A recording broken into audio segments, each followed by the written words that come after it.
बिस्मिल्लाहिर्रहमानिर्रहीम। हजरत हमजा रज़ी की शहादत।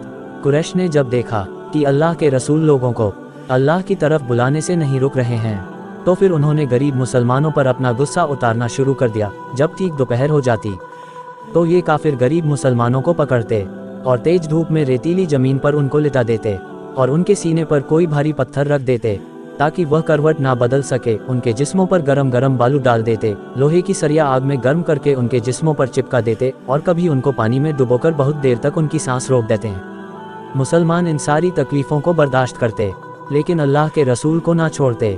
काफिर लोग अल्लाह के रसूल को बहुत ज़्यादा परेशान करते थे। एक साहबा रिवायत करते हैं कि मैंने देखा कि अल्लाह के रसूल काबे में लोगों को इस्लाम की तरफ दावत दे रहे हैं और कोई उनके ऊपर मिट्टी फेंक रहा है, कोई उन पर थूक रहा है और कोई उनके ऊपर कूड़ा फेंक रहा है, कोई उन्हें पीछे से धक्का दे रहा है। और अल्लाह के रसूल की यह हालत देखकर सारे काफिर जोर जोर से खड़े हंस रहे थे। अल्लाह के रसूल पूरा दिन लोगों को इस्लाम की दावत देते, लेकिन कोई मानने के लिए तैयार नहीं होता। एक रोज अल्लाह के रसूल सफ़ा पहाड़ पर बैठे हुए थे कि अचानक वहां अबू जहल आ गया। काफिरों में अल्लाह के रसूल का सबसे बड़ा दुश्मन अबू जहल ही था। उसने अल्लाह के रसूल को गालियां देनी शुरू कर दी। अल्लाह के रसूल खामोश बैठे रहे, उसको कोई जवाब ना दिया। जब अबू जहल ने देखा कि मोहम्मद मुझे कोई जवाब नहीं दे रहे हैं, तो उसने एक पत्थर उठाया और अल्लाह के रसूल के सर पर मार दिया, जिसकी वजह से अल्लाह के रसूल के सर से खून बहने लगा। अल्लाह के रसूल खामोशी से उठे और काबे की तरफ चले गए। आबे ज़मज़म से जाकर अपने जख्म धोए और फिर अल्लाह के सामने सजदे में गिर गए और रोने लगे। हुजूर के चाचा हजरत हमजा अभी इस्लाम नहीं लाए थे, वह उस दिन शिकार करने गए हुए थे। हजरत हमजा जब भी शिकार करके शाम को वापस आते तो बड़े अकड़ के चलते थे। उस दिन भी जब वो मक्का के अंदर दाखिल हो रहे थे तो दो गुलाम लड़कियों ने उनसे कहा कि ए हमजा, अगर आज तुम अपने भतीजे मोहम्मद की हालत देख लेते कि अबू जहल ने उनको कैसे मारा था, तो शायद तुम ऐसे अकड़ के ना चलते। हजरत हमजा ने उन लड़कियों से सारी बात पूछी तो उन्होंने सब कुछ बता दिया कि आज अबू जहल ने तुम्हारे भतीजे को बहुत गालियां दी और फिर एक पत्थर उठाकर उनके सर पर मारा कि जिसकी वजह से उनके सर से खून बहने लगा। ये सुनना था कि हजरत हमजा को बहुत तेज गुस्सा आया। तीर कमान हाथ में लिए सीधे हरम में पहुंचे। अबू जहल अपने साथियों के साथ हरम में एक टोली बनाए बैठा हुआ था। हजरत हमजा ने जाते ही उसके सर पर बहुत तेज कमान मारी। अबू जहल का सर फट गया। हजरत हमजा ने कहा कि ए जाहिल, क्या तुम ये समझते हो कि मेरा भतीजा लावारिस है, जिसका मन करे वह उसे गालियां दे और मारे? ऐसा हरगिज नहीं होगा। अगर दोबारा तूने मेरे भतीजे की तरफ नजर भी उठाए तो तेरा बहुत बुरा हाल होगा। उसके बाद हजरत हमजा अपने भतीजे हुजूर सल्लल्लाहु अलैहि वसल्लम को तलाश करने लगे। हुजूर सल्लल्लाहु अलैहि वसल्लम उस वक्त काबे के पास सजदे में पड़े हुए थे और बहुत रो रहे थे। हजरत हमजा उनके पास पहुंचे और कहा, ए मेरे भतीजे, लेकिन अल्लाह के रसूल सल्लल्लाहु अलैहि वसल्लम ने सर ना उठाया। हजरत हमजा ने दोबारा कहा, ए मेरे भतीजे, अल्लाह के रसूल, फिर भी सर ना उठाया। हजरत हमजा ने तीसरी बार कहा, ए मेरे भतीजे, अल्लाह के रसूल ने सर उठाया। आंखों में आंसू भरे हुए थे। हजरत हमजा ने सर पर हाथ रखते हुए कहा कि ए मेरे भतीजे, परेशान ना हो, मैंने तुम्हारे दुश्मन अबू जहल से बदला ले लिया है कि जैसे उसने तुम्हें मारा था, मैंने भी उसका सर फाड़ दिया है। अब तो खुश हो जा।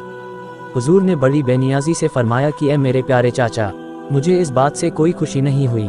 हजरत हमजा ने पूछा कि भतीजे, फिर तुझे किस बात से खुशी होगी? इस पर हुजूर ने फरमाया कि चाचा जान, अगर आप इस्लाम कबूल कर लो तो मुझे सबसे ज़्यादा खुशी होगी।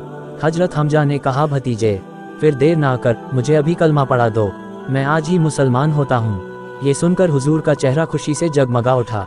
हजरत हमजा के इस्लाम लाने से मुसलमानों को बहुत ताकत मिली। अब कोई भी हुजूर सल्लल्लाहु अलैहि वसल्लम को परेशान नहीं कर पाता था। हर एक हजरत हमजा से डरता था, क्योंकि हजरत हमजा उन बहादुर लोगों में से थे कि जंग में उनसे कोई भी जीत नहीं पाता था। अल्लाह के रसूल अपने चाचा हजरत हमजा से बहुत मोहब्बत करते थे। वफात हिजरत के बाद जंग उहद के मौके पर हजरत हमजा ने बहुत बहादुरी से जंग लड़ी। कोई भी उनके सामने आने की ताकत नहीं रखता था। वह अपने घोड़े पर सवार थे, उनके दोनों हाथों में तलवारें थीं। उन्होंने अपना घोड़ा काफिरों के लश्कर में घुसा दिया और तलवारों से काफिरों को गाजर मूली की तरह काट रहे थे। लेकिन उसी वक्त एक गुलाम जिसका नाम वहशी था, उसने ये तीर में जहर लगाकर दूर ही से हजरत हमजा पर वार कर दिया। तीर जाकर सीधे हजरत हमजा के पेट में लगा और जहर के असर की वजह से हजरत हमजा उसी जगह गिर पड़े। उन्हें खून की उल्टी होने लगी और देखते ही देखते उनकी शहादत हो गई। इस जंग में मुसलमानों को हार का सामना करना पड़ा था। इसलिए हिंदा नाम की एक काफिर औरत को अपनी दुश्मनी निकालने का मौका मिल गया और उसने हजरत हमजा की लाश को तलवार से काट डाला और उनका कलेजा निकाल कर चबाने लगी, उनकी नाक कान काट दिए, उनकी आंखें बाहर निकाल ली और उनकी लाश की बहुत बुरी हालत बना दी। जंग के बाद अल्लाह के रसूल ने सहाबा इकराम से पूछा कि मेरे चाचा हमजा कहाँ है, मुझे नजर नहीं आ रहे हैं। एक सहाबी ने कहा कि ए अल्लाह के रसूल, आप खुद ही चलकर देख लीजिए, अल्लाह ने उनको शहादत अता फरमा दी है। ये सुनकर अल्लाह के रसूल की आंखों से आंसू बहने लगे और उन सहाबी के साथ अल्लाह के रसूल चल दिए। एक पेड़ के पास जाकर उन सहाबी ने एक लाश की तरफ इशारा करते हुए कहा कि ए अल्लाह के रसूल, यह आपके चाचा हमजा की लाश है। लाश की इतनी बुरी हालत देखकर अल्लाह के रसूल इतना ज़्यादा रोने लगे कि आपकी हिचकियाँ बंध गई। सहाबी कहते हैं कि अल्लाह के रसूल उस दिन से ज़्यादा कभी नहीं रोए थे। और जब हुजूर सल्लल्लाहु अलैहि वसल्लम ने शोहदा ए उहद की नमाज जनाजा पढ़ाए तो हर शहीद की नमाज जनाजा के साथ हजरत हमजा की नमाज भी पढ़ाई। इस लिहाज से हजरत हमजा को ये एजाज़ हासिल है कि 70 मरतबा आपकी जनाजा की नमाज अदा की गई। इस वाक़ये के 7 साल के बाद वही गुलाम जिसने हजरत हमजा को कत्ल किया था अल्लाह के रसूल के पास आकर मुसलमान हो गया। उनका नाम वहशी था। अल्लाह के रसूल ने वहशी से पूछा कि तूने मेरे शेर जैसे बहादुर चाचा को कत्ल कैसे किया। वहशी ने जवाब दिया कि ए अल्लाह के रसूल, हजरत हमजा जैसे बहादुर आदमी के सामने तो किसी को आने की ताकत नहीं थी। उनकी तलवार बिजली की रफ्तार से चलती थी, जो भी उनके सामने आता उसका मरना लाजमी था। इसलिए मैंने एक पत्थर के पीछे छुपकर दूर ही से एक तीर पर जहर लगाकर उन पर वार कर दिया और उनकी शहादत हो गई। ए अल्लाह के रसूल, ये सब कुछ मैंने अपने मालिक मुतिम के कहने पर किया था कि उन्होंने मुझसे कहा था कि अगर तू हमजा को कत्ल कर देगा तो मैं तुझे आज़ाद कर दूंगा। मैंने आज़ाद होने की खातिर हजरत हमजा को कत्ल किया और उनकी शहादत हो गई। दोस्तों, अगर वाक़या पसंद आया हो तो लाइक करना और चैनल को सब्सक्राइब करना ना भूलें और जाते जाते एक प्यारा सा कमेंट ज़रूर कर देना। अस्सलाम वालेकुम।